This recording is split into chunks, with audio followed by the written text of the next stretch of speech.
looks like we've got one here. Oh wow, looks like we may have 2 or 3 leaks.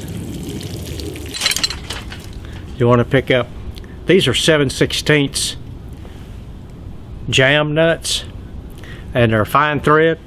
I like the fine thread because you can get fine or coarse. Fine seems to work a little better.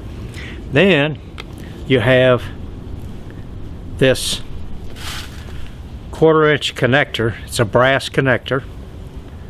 You want to make sure it slides in real easy.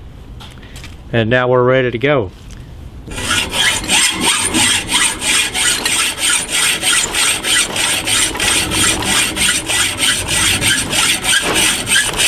Thing.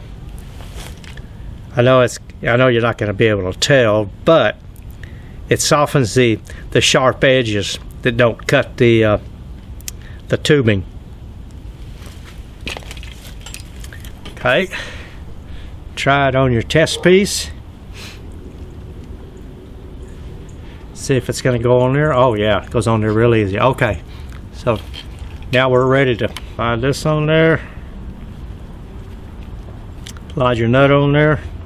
You want to try to at least get it halfway or more on there. And this one.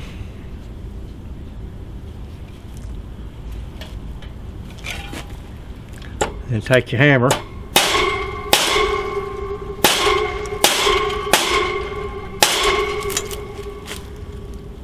And close them up. Get that.